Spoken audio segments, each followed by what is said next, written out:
On the inside, it's coated, but it's not super heavyweight coated. And if I tear this, oh shit. All right, let's go. I had my Wheaties today. I'm super pumped. We're going to unbox the latest Wheaties cereal from General Mills.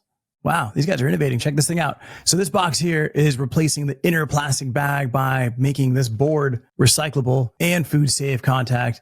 And they've added this thing on the top. Now, never mind the cereal behind this cereal.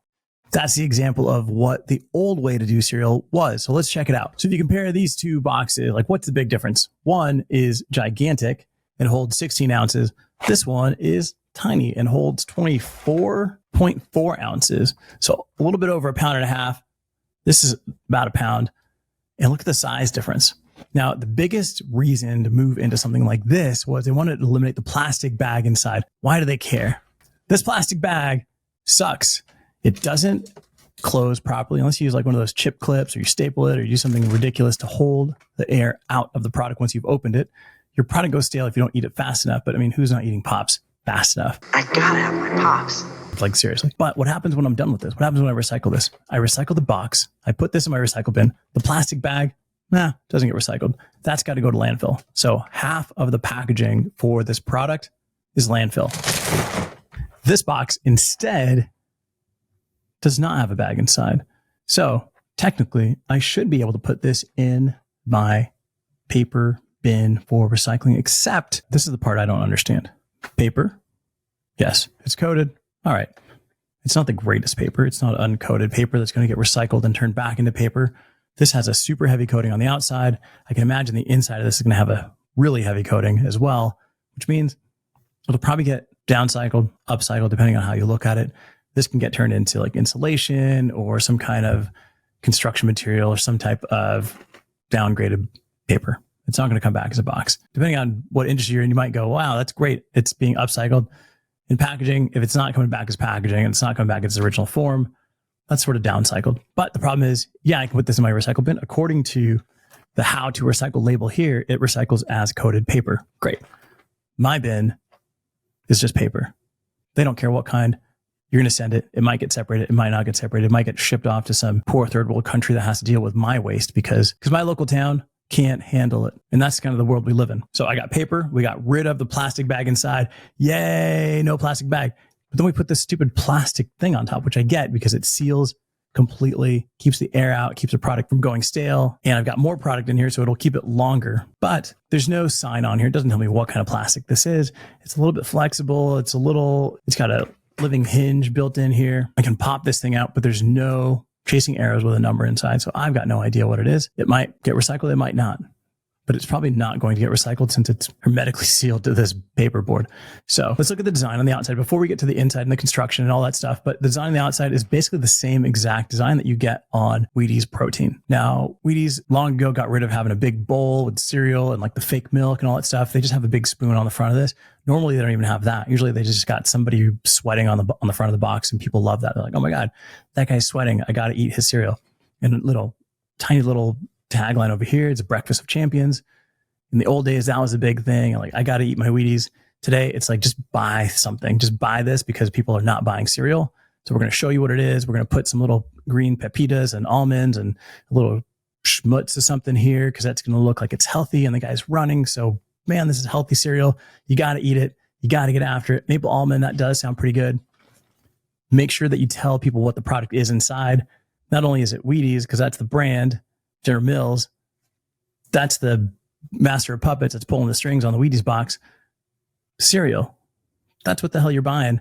That's what people care about. This is the product inside, and you've got the breakdown of like the key things that people care about. It's got protein, it's got creatine, it's got testosterone, all the stuff that build your big muscles. And then it gives you the breakdown. You've got your nutritional facts on the side, entire panel for that. If you're just buying for fun and you compare the boxes between this one and that one. So if we compare these two boxes and look at the fronts, then let's look at the back. Which of these two boxes are you buying because of the back? The front and the back of Wheaties is exactly the same.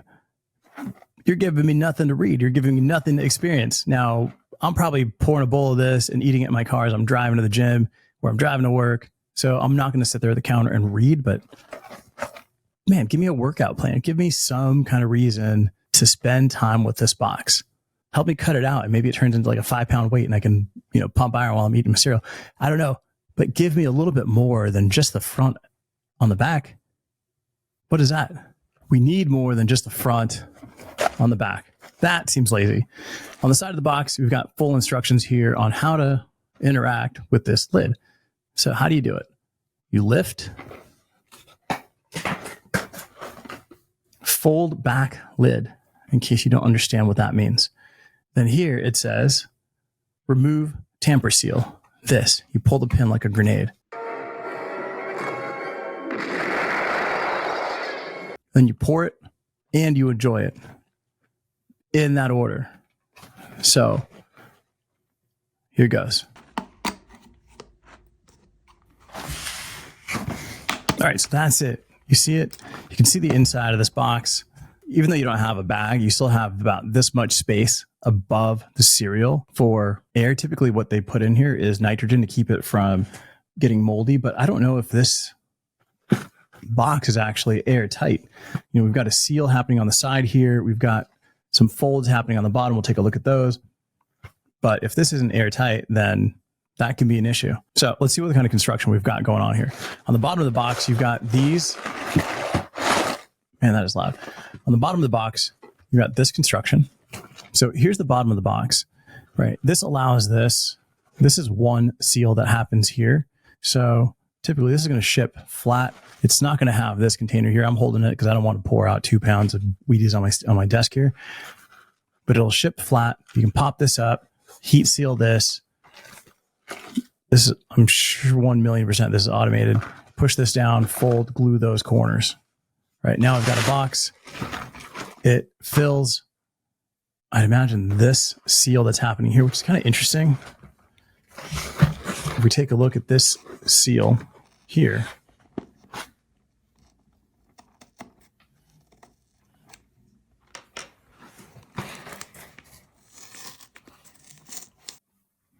it looks like the front of this folds over as single layer and then it double layers here somehow. I can't get this guy open quite yet, but for the sake of science, I won't give up. So when I rip this thing open, I can see that this little triangle is the same as what's on the bottom, but it's on the interior. And this has given me an outer seal that's happening. So since we've ripped this guy apart, let's go ahead and tear this corner thing off as well. All right, so when I rip this thing apart, I can see, and this is not something I was expecting, but I guess how else are you going to do it? You can see this bead of white here. That's basically melted plastic, right? That's basically your hot glue gun that you use for crafts in kindergarten and all that stuff. This bead of glue all the way around is probably equivalent to the amount of plastic that was in the bag in the first place. So not only do we add more plastic that's still not labeled, I don't see any labeling on this thing on the inside what kind of plastic it is. Kind of cool idea. All right, so there you have it. You've got this plastic that's bonded to the paperboard with additional plastic on the inside. I'm going to be honest with you, I don't get the benefit.